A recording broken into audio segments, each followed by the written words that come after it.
Hello. So it's currently 6 p.m., 20th of November, and I'm currently in Tainan, Taiwan. Yep, Tainan, Taiwan.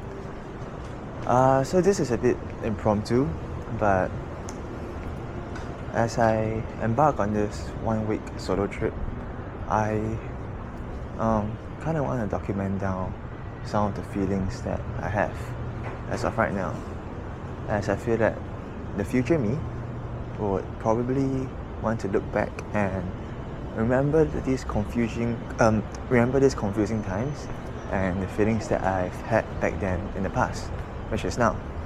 And perhaps I'm able to remind myself in the future certain important lessons, or maybe just be a random recording of my past.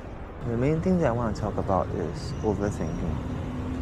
I feel like ever since I turned 25, or ever since I graduated from university, I tend to overthink a bit more.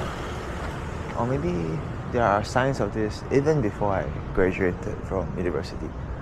Basically, it feels like I'm trying very hard to make an optimal decision, trying to make a decision that is right and doesn't waste a lot of time, and hence I end up overthinking and scrutinizing each decision that I want to make.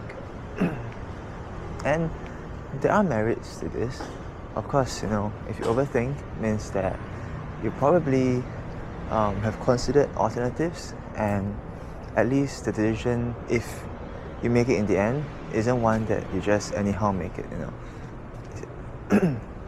At least it's gone through some form of thought process and something that is somewhat rational. But at the same time, I find myself often end up a bit paralyzed by the many options, or unable to make a proper decision at the end. It's almost like you're having options, and then because you overthink, you end up not doing anything instead. So, take for example, working a job.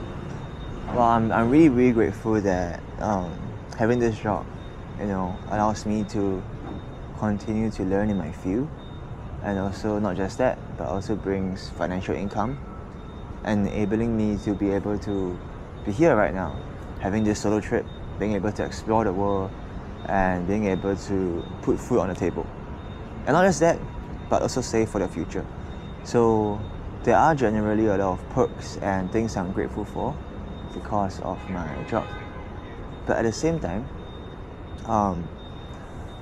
as I slowly work longer in my job, I also kind of wonder if this is something that I want to do for the long term.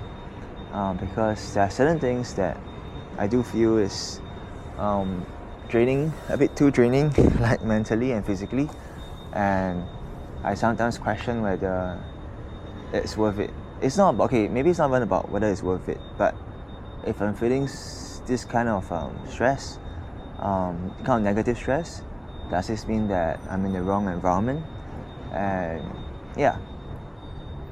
But so it's also, you see, so like there are like kind of merits to both options, like work or don't work, and people always say like in your 20s, this is a time where you have the most energy, so it's a time where you should be out exploring and I guess just trying everything you want, because you can always kind of restart and do it again. I do see the truth in that. I mean, it is true that because you have a lot of time and more energy, if you fail, you have the energy to kind of bounce back. But at the same time, this idea of bouncing back also takes time.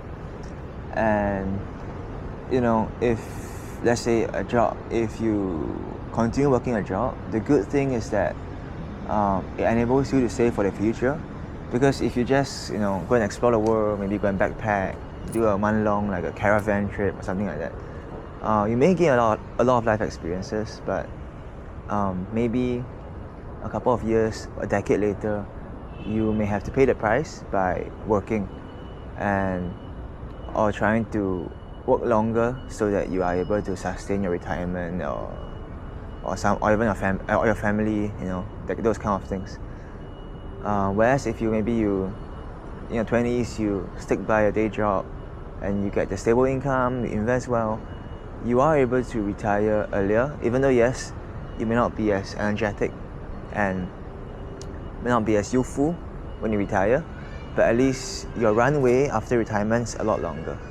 But at the same time, the other school of thought is that, okay, but who knows how long you'll live, right?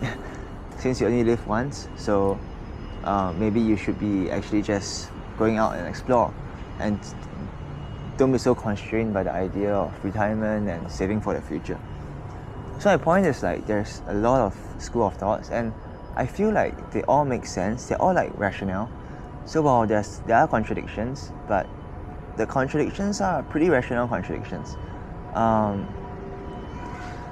And I guess the most important thing is that being able to actually have all these concerns or contradictions is already a very privileged problem.